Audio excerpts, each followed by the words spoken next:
मुझे लगता है इससे अहम तो कोई किरदार ही नहीं था, लेकिन अगर वैसे देखें तो प्रभु श्री राम जो है अपने आप को हमेशा नीचे रखते थे और दबे हुए और झुके हुए रहते थे, और उनके जो बाकी के किरदार थे उनको हमेशा उन्होंने उगने का और शाइन करने का और चमकने का मौका दिया था।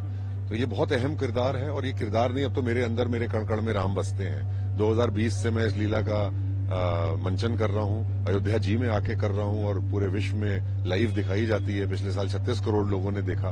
अयोध्या की रामलीला विश्व की सबसे बड़ी रामलीला है, जो सितारों की रामलीला भी कहते हैं इसको। 50, 60, 70 से ज्यादा सेलिब्रिटीज होते हैं इसमें, छोटे बड़े मंच के कलाकार सब मिला के 70-80 सेलिब्रिटीज आते हैं इसमें। और आप विश्वास मानिएगा कि ये सारे के सारे जितने भी सेलिब्रिटीज हैं ये भक्ति भाव को ही आते हैं, नहीं तो और उनको कोई पॉलिटिशियंस भी आते हैं, अभी भी आ रहे हैं, मनोज तिवारी जी आएंगे, रवि किशन जी आते हैं, निरहुआ जी आते हैं, बहुत लोग आते हैं। तो उन सबके अंदर राममय है, भक्ति भाव है, और भक्ति के स्वरूप की वजह से वो यहाँ पर आते हैं।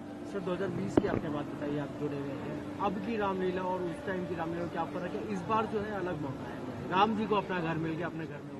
देखिए, तो बहुत बड़ी बात है, और मैं मौजूदा सरकार का शुक्रिया अदा करना चाहता हूँ जिन्होंने हर देशवासी को अपने जीवन काल में ये मौका दिया कि वो इस प्यारे से अवसर का स्वाद ले सकें, और ये इतिहास बन गया है। अहिल्याबाई ने मंदिरों का निर्माण किया था, वो इतिहास में अमर हो गई थी। हमारे मोदी जी ने इस मंदिर का शिलान्यास करके और इसको बना करके अगले 2000, 3000, 5000 सालों तक अमर हो गए हैं, और भगवान स्वरूप है, मेरे को ऐसा लगता है।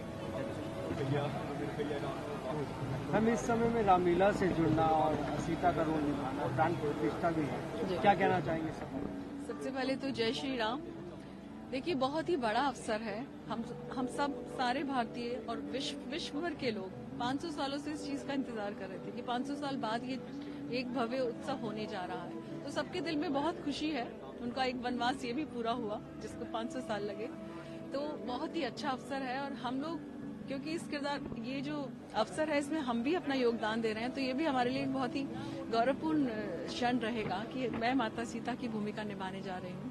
तो ये भी उनका आशीर्वाद है कि जो इस महत्वपूर्ण मौके पर मैं ये किरदार निभाऊंगी, तो मैं उनका आशीर्वाद समझती हूँ खुद पर। जी जी। सर, प्राण प्रतिष्ठा का समय भी है, रामलीला भी हो रही है, एक अहम किरदार आप भी निभा रहे हैं, क्या कहना चाहेंगे? सबसे पहले तो मैं पूरे भारतवासियों को और अयोध्या वासियों को रामलला के घर आने की बहुत बहुत बधाई देना चाहता हूँ। बहुत खुशी का माहौल है, बहुत आनंद का माहौल है, मजा आ रहा है। और सबसे बड़ी बात यह है कि मैं अपने आप को बहुत सौभाग्यशाली समझ रहा हूँ कि मैं इस पावन मौके पे इस भूमि पर मौजूद हूँ, अयोध्या की धरती पर मौजूद हूँ, और इतिहास का एक हिस्सा बनने जा रहा हूँ। रामलीला कर रहा हूँ, रावण का किरदार निभा रहा हूँ, तो ये बहुत अच्छी बात है। बहुत अच्छा महसूस कर रहा हूँ मैं, बहुत मजा आ रहा है।